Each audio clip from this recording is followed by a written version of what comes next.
My name is Daryl. My name is Robert. And we've seen There Will Be Blood. Today we watched There Will Be Blood, a story about a man and his boy who's not his boy but becomes his boy. An engineer, a pioneer, a murderer. His goal is oil, and he will toil and bury you in 2 feet of soil. It's sad, it's mad, it's America. Daniel Day-Lewis is the lead, and his character name is Daniel, method actor. Oil, the lifeblood of industry. The vein into which the beast of humanity sunk its barbed teeth, manifesting destiny. This is an awesome movie. Face the salad days of our capitalist ambitions. Watch the fragile love between father and son. Witness the cruel whims of nature sprawl. Spend a week speaking in the Daniel Day-Lewis voice to strangers and family. Spoiler alert, there will be blood. And there was, straight from the beginning. Plenty of blood. Let's get into some housekeeping. Please. We appreciate everybody who's been riding with us, everybody who's been watching. We're learning as we're going, and I feel like we are getting better, and we know about the quality of the sound, and we're working on ways to be better as a podcast, and we really appreciate that you guys are commenting or liking or sharing our stuff. Somebody goes deaf in this movie, and it really makes you appreciate how good anything sounds when you have no way to hear anything. Am I right? We really do enjoy talking about these movies and seeing such a wide range and array of movies. We're going to give you a little bit of our scale at some point soon, too, of like what things we consider to be super low on the totem pole and what things we consider to be high. Yeah, for sure. We are also coming through soon on some exclusive content, which you guys I'm sure will enjoy. We're not going to sell too much of that until we got it for you. You know what I mean? I love this movie. Before we get into all of the stuff that we liked about it specifically, because I can go off for days and days, we thought it'd be a lot of fun. When's the last time you acted or did anything close to acting? Never acted. I've never... At all? So there was this one time at the CFL, right? Yeah, I was waiting for something like that, yeah. Right? This is where it occurs, all right? Yeah. So we both went to like the same type of like recreational type of after-school program, right? Well said. You plugged it on the last one. We both went to that, and one of the things that ended up occurring was they did like theater. So you could sign up. You do a play every summer, every but this was fall, like separate. This was like for the older kids. Got it. Where it was just like a separate, hey, do you guys want to do this? It was kind of like the rap thing that you guys were doing, but it was like theater, like acting. Right, It was that whole thing, right? So the point was we were doing... That's my question. I just fucked your shit up, yeah. We were doing a specific movie. Waiting for Godot. No, the one where all the kids are in detention. Why can't I think of this movie? 80s, they're all in detention. Breakfast Club. What the hell's wrong with me? What's wrong with me? Anyway, we were doing that. The footage that I saw of me acting, I was smiling the whole time. So I want you to know. You don't take shit seriously, bro. You never have. I know that about you. I tried. I do too. Speaking of, we about to do that right now. Yeah. So we're going to do a scene out of the movie. Can you believe it? Spoiler alert. It's the last scene. Yes, this is a spoiler-filled podcast. And we have to do a better job at addressing that and letting our viewers know. We just want to acknowledge that this is spoiler-filled. But just imagine that we would never do a podcast movie unless we wanted you to watch it and thought that we would be spoiling it for you. You know what I mean? Like, we imagine that you either don't want to see it or you have seen it, but we're not trying to be but you meant, just how you have mentioned before, interesting stat, a couple of our viewers really don't want to watch the movie. Daniel, the house is on fire! Brother Daniel, it's Eli. Yes, it is. Your home is a miracle. It's beautiful. God bless it. That was my line. The magic of editing. I've been spreading his word far and wide. So much travel for him. I've been working in radio. Daniel, we're such old friends. So much time. We've seen ups and downs, haven't we? Are things down right now, Eli? Mr. Bandy has passed on to the Lord. He lived to be 99 years old. Have you met his grandson, William? So he lied. Sorry, line? Got it. That's wonderful. I'm offering you to drill on one of the great undeveloped fields of Little Boston. I'd be happy to work with you. But there is one condition for this work. All right. I'd like you to tell me that you are and have been a false prophet and that God is a superstition. But that's a lie. I cannot say it. When can we begin to drill? Right. I am a false prophet. God is a superstition. Is that fine? Those areas have been drilled. No, they haven't. It's called drainage. I own everything around it, so I get everything underneath it. Do you understand? Do you? I drink your water, Eli. I drink it up every day. Oh, Daniel, please. I'm in desperate times. I need a friend. I'm in the worst place again. I'm sitting. Axl Rose, you're not the chosen brother, Eli. It was Paul who was chosen. You're a fraud. Why are you talking about Paul? I did what your brother couldn't. I broke you when I beat you. If you have a milkshake, and I have a milkshake, across the room, I start to drink your milkshake. I drink your milkshake. I drink it up. See? Amazing. We'll be right back with less acting, more stuff about movies you love. Or hate. So. So it is worth saying right off the bat, I've never seen this movie. This is one of your favorite movies. Absolutely. You brought this to the table, and I think it's fantastic. I just want to say that right off the rip. It is a great movie. Agreed. 2007. 2007. I've started to labor. This is worth sharing. I was laboring over the next movie to put on. And it occurred to us or at least for me, that so many movies that would naturally be like, yo, this is going to be the next one that I love, it's out there, or really represents something I love, is like crazy old.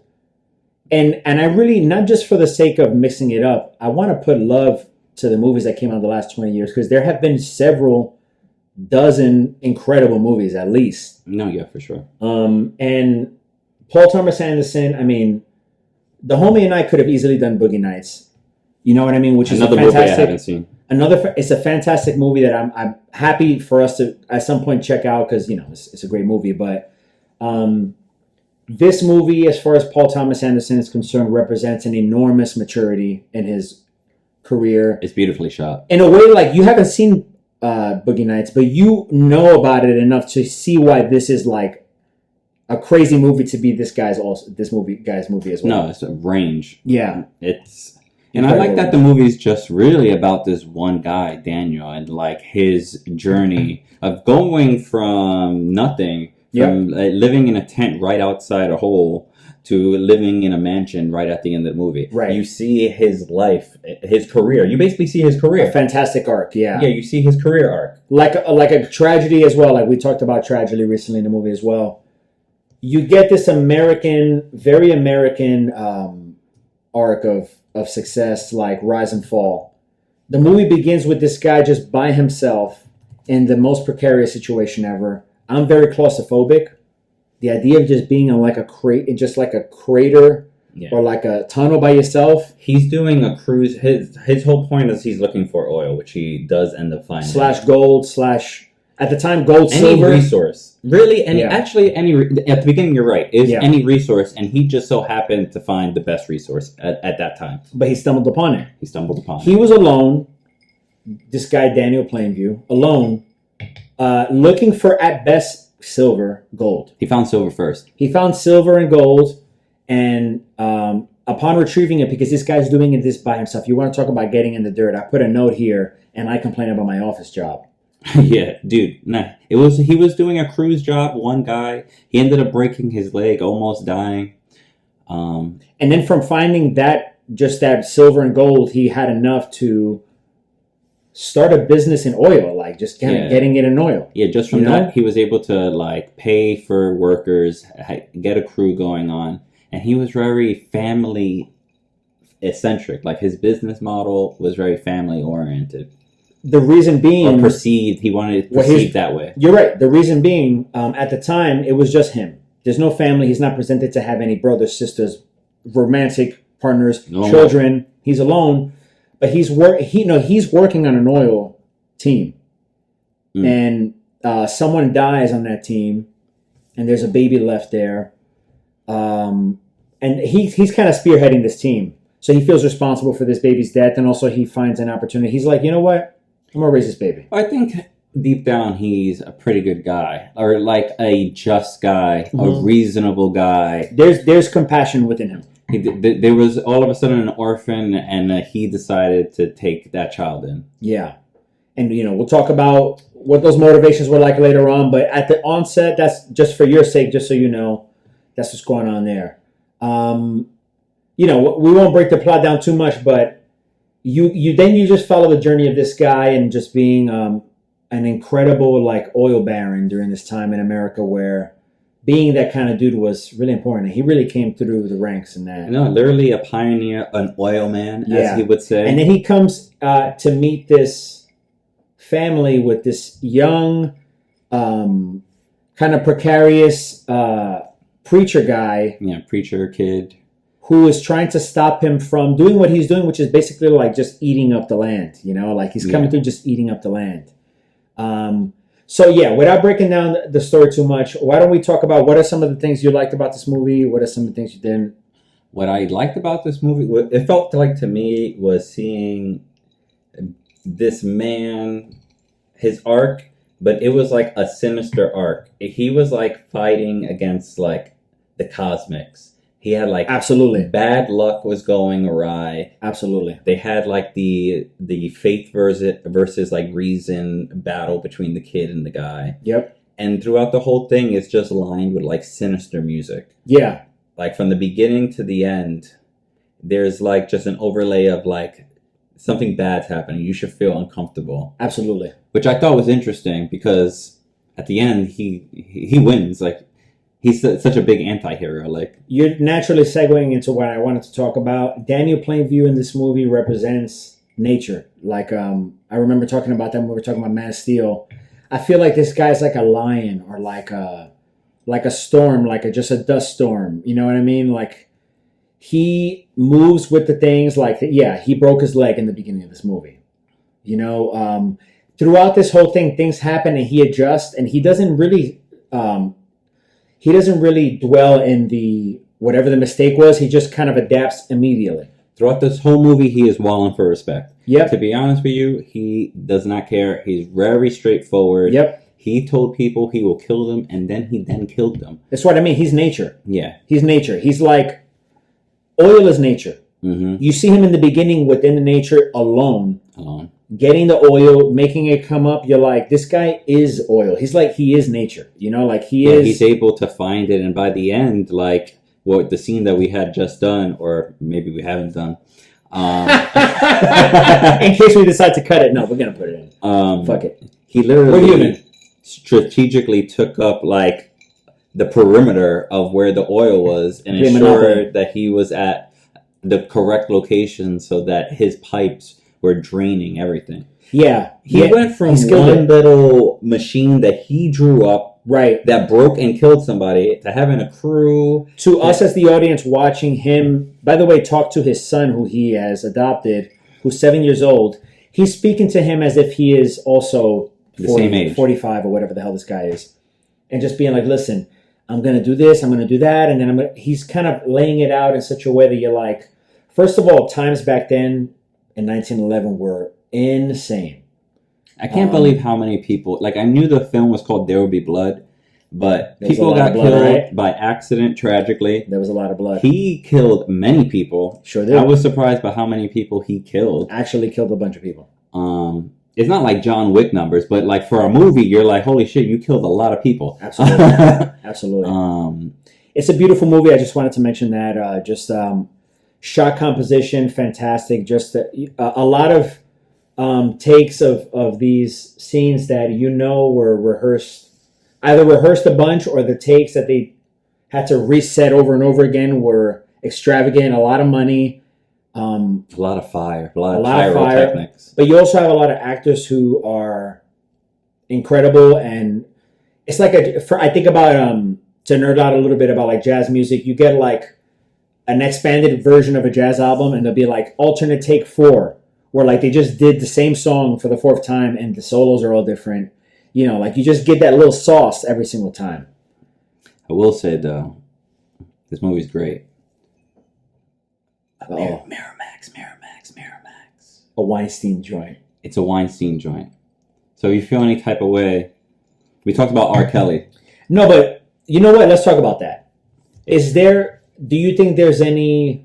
I don't know. What's the question? How am I asking this question? A person who feels uncomfortable about watching a Miramax movie because it was produced by the Weinsteins, but not written, directed, or acted out by them. Yeah. What do you tell a person like that? I don't know. He financed it, right? That's what a producer usually does, at least in his just position. Just make sure it happened, and they're either attached or not attached. It's a lot of different ways. I don't know what to say. For when I watch it, when I see Miramax comes up, the first thing I think about is him. Yeah. But it doesn't... As soon as I saw the lights coming on in the buildings, I'm like, uh-oh. I forget about Homie every time until I watch a Miramax movie, and I'm just like, oh, unfortunate. True. Okay, we have to talk about the scene where he literally became that little girl's father that ended up marrying his brother. Because this is a movie that, again, I've seen a million times, and I, when you love a movie, this is what I love about doing this, and you kind of peripherally watching the homie to see how he reacts. I'm watching this scene, and I'm like, oh yeah, this is this scene where he has effectively moved into this family's town, and he's living with them or around them, and the little girl's getting hit by her dad for not praying. And he finds this out from his own son, who tells him this. And he finds a way he's telling this girl, hey, daddy's not going to hit you anymore, right? Yeah, he's just kind of like, we're not sure why he's being so sort of like... He said, I'm going to take care of you. Yeah, I'm going to take care. And we're both just like, what the hell? It was weird. Why you? And then the camera, she runs away, the camera pans, and you see her dad is actually sitting right next to them. So it was like a thinly veiled threat almost. No, it was a threat. Yeah. It was... And like, great scene, because my mouth was open because you're watching and it's just like it's 19 something and I'm just like, this is weird. It's already an insane breach of like whatever the fuck, like you don't know this rights, as far as like family and all that kind of stuff. And then it just pans out. The shot gets a little wider. Yeah, and you just see the dad just drinking, just like, and then at some point. Daniel Plainview just looks at him. He gives him the look, and the homie just looks away. Shouts out to Johnny Greenwood. Radiohead is one of my favorite bands, no question about it. Massive influence on me. The sinister music. Johnny Greenwood, starting with this movie, began a relationship with Paul Thomas Anderson. He did every movie after, as far as soundtracks, and it's been a lot of fun as a fan of Radiohead. He's the lead guitar player there. Even though that band is kind of weird, they all do a lot of different things on there. They all provide a lot. He's also in The Smile, which is their most recent sort of new band that they're in together. Anyway, his scores are really interesting. We're watching this movie, and it seems sort of like a traditional score for a lot of it. This is essentially like not a Western, but scenically it is. Mm-hmm. But the music builds up a suspense and a lot of drama. And at some point, there's the music becomes very modern for like a split second. Mm-hmm. But I was arguing to him as I was watching it. Abstract. That scene that I think you're referring to is very abstract. Where it makes you kind of feel off balance. It gives you, exactly. And it works. It either works or doesn't. Because what he's trying to do, obviously, is like give you a little urgency or whatever. Mm-hmm. I felt like it worked. At the time, I didn't even think about it because I don't even know when I was watching it initially, if I knew it was him. I think it only worked because of the scenery. Like the instruments that he decided to choose, probably like. No, that's what I'm saying. Like, when you're watching it, you're sort of like.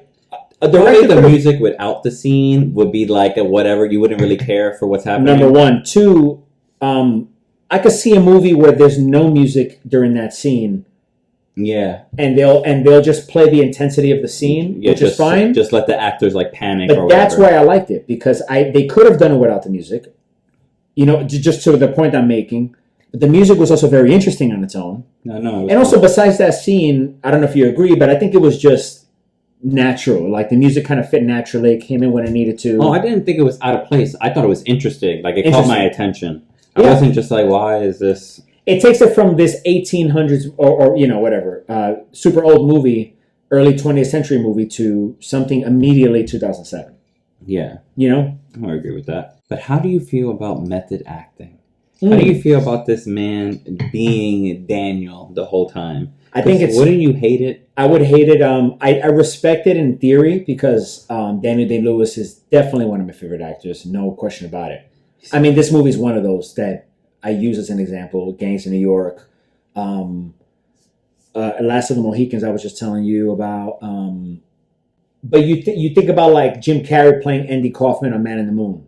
Did you ever see that movie? Do you know anything about that? I saw the movie like when it like the first OG one was like out. It's a good movie. And I actually do like it a lot. I do like Andy Kaufman. I think it was a good portrayal of that. But the documentary came out recently about Jim Carrey on the set of that, and he was method for what that meant, which meant he was Andy Kaufman off camera. Yeah, but it's so funny the critique about that where people are like, he wasn't a dick. Like, why are you being a dick? Right, but that's the thing. Now, the thing is, I agree with Jim Carrey, but I think of Daniel Day-Lewis, his characters are dicks that he tends to play. So if you're that guy all the time. But the thing, like... You know what I mean? It's hard to go from Daniel Day-Lewis to Jim Carrey. Like, all due respect to Jim Carrey. No, that's why I'm saying I was giving a light example of it, where you would be okay with the person doing it. But Daniel Day-Lewis, I think... Okay, here's the roles. This guy, Daniel Plainview, in There Will Be Blood. Mm-hmm. Billy the Butcher in Gangs of New York, who's also sort of a bully asshole, just like, even worse actually probably than... No, yeah, he's a gang member. Even worse. Exactly. He's one of the gangs in New York. This guy was... Abraham Lincoln. So the idea of just being that... There's a bunch of other examples too of method people who are just like, okay... Dude, Heath Ledger probably was one of those guys. Shia LaBeouf. Shia LaBeouf seems like one of those guys. He was on the army movie, the tank movie. There was a Fury. There was a shot in this movie or a scene where I was like, John Bernthal is getting a lot from this particular scene right here of Daniel Day-Lewis. Yeah, I can see There was a certain like twitchy like thing he did when he puffed his chest out that I was like, John Bernthal. Yeah. And shouts out to John Bernthal, by the way. He does that on-edge guy really good. He's one of those guys. Daniel Day-Lewis is one of those guys. He's just like doing things with his face that you're just like, wow, that is crazy, dude. Mm-hmm. It's like an instinct. It's like he really is that person. I think that's the benefit of, maybe to speak of method acting again, of like just being that person the whole time. You know what I mean? But I can see how people get annoyed by it. Because on set, I would just be bothered. Like, at least for like the director or something, like turn off or turn like, speak to me. We need to have a conversation. That breaks the illusion, though. Yeah, that's the thing. Because like what I'm thinking about is the recent, not Zack Snyder, the Superman shit. What's his name? James Gunn. There we go. What I'm thinking about is the recent James Gunn and Superman, where they were like having that back and forth. Like, what if David decided, like, I'm Superman and I'm gonna like that? Like, you know what I mean? Right. Like Ezra Miller decided he was Flash. Yeah, like, I think they should just, like, hilarious. I think they should be able to have a dialogue. So I wonder how a director... Oh, that thing that came out. Yeah, I wonder how a director and somebody who's deciding to stay in character are having those conversations. Yeah, they're just like, hey, you need to stop being an asshole. I'm just going to ask you a simple question here. Yeah. Any recasts? Oh, the cast is so good, though. That's the one thing. The cast is so good that do I want to recast them? Shouts out to Paul Dano. I just want to say shouts out to Paul Dano as well. You saying John Bernthal, I feel like he could play Daniel. If he could just... That would be interesting to see him do that. I could see him doing this role, a modern version of this. That's the thing. I think the screenplay, by the way, shouts out to Upton Sinclair. Oh, yeah, Oil. His book, Oil, right? So many of the scenes function as a play. The Paul Dano scene, I just got to give it up to him. So theatrical. Taking the ghost out of that old lady and just watching. I saw a lot of the Riddler. Yeah. I was just like, oh, look. And I was telling him, we just saw Space Jam. There's so much Looney Tunes back and forth between Paul Dano and Daniel Day-Lewis in this movie. Yeah, for sure. That ends in such a dramatically bad way. I hate.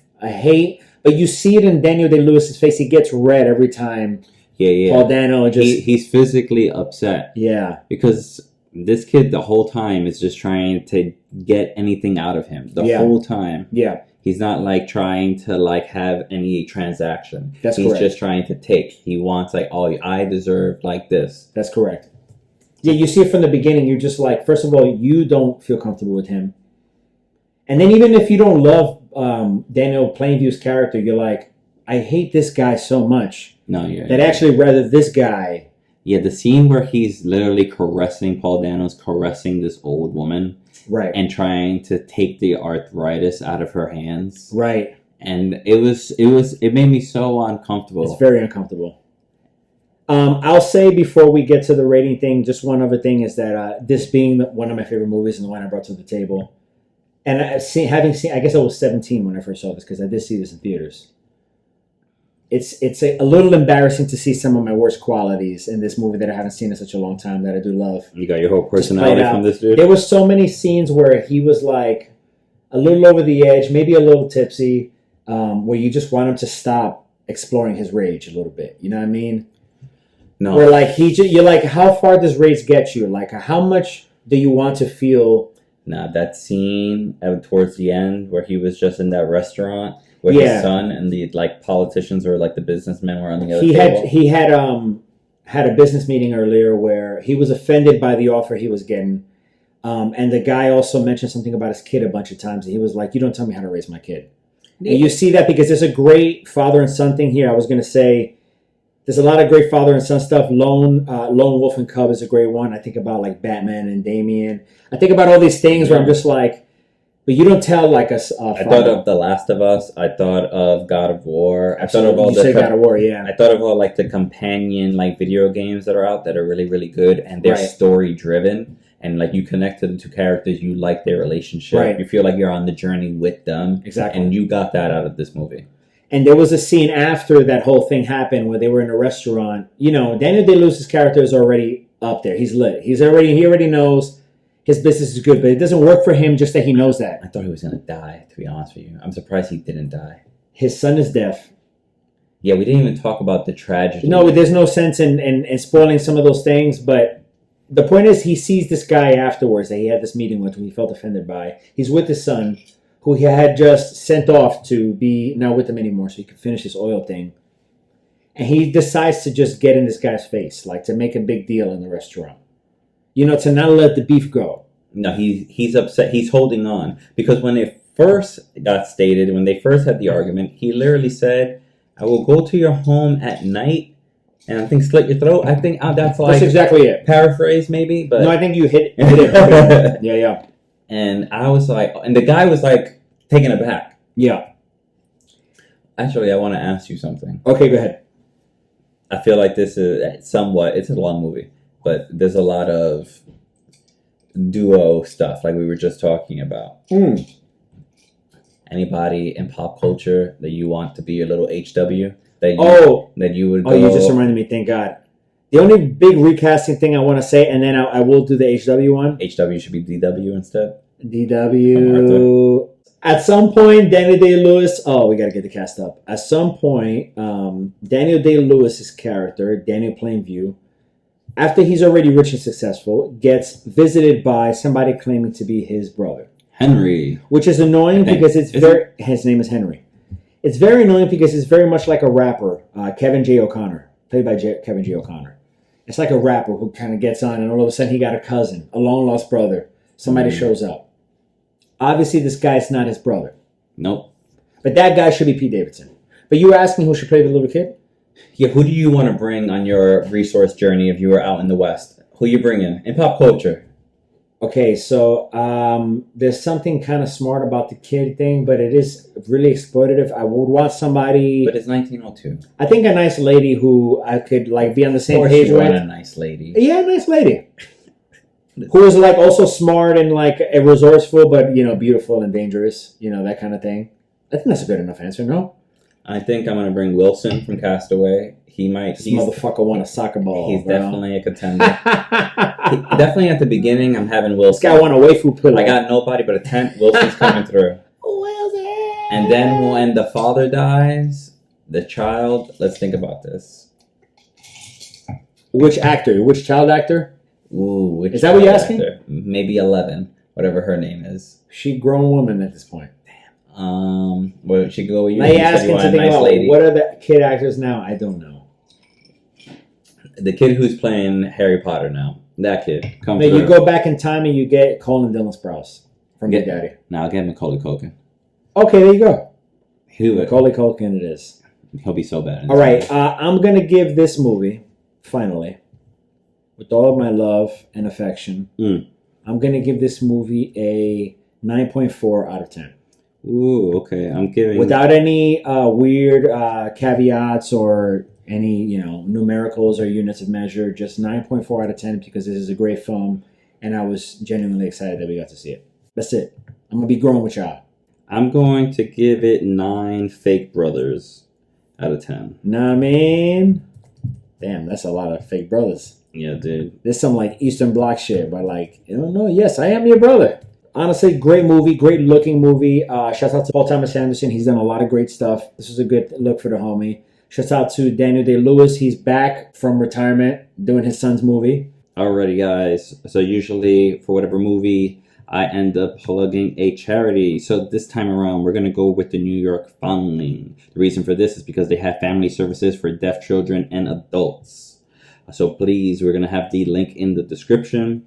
It's specialized to support families with children who are deaf or hard of hearing, any of those type of members. And they have professional staff who are fluent in sign language and other type of services that can help people with these disabilities. So again, it's going to be the New York Foundling Organization. Link is going to be in the bio. Yes, I'm going to second that. And I'm actually going to plug us in a more formal way in this one. Please make sure you like and subscribe. We're not too good at reminding people to do that. Please. Once we get the exclusive content on there, please make sure you follow and subscribe on that. Comment. What do you like? What don't you like? What are the movies you want us to see? Yeah. Say it in a public way. Let us know. Start a discourse. Share the memes. Mm-hmm. What are some memes we should do? What are some current movies we should see? What are some movies coming out we should see? Yeah. We want to make this about the community of movie lovers. So any feedback will be taken in and definitely thought about and trying to infuse in our podcast. Yeah. I just urinated all over this chair. Good night.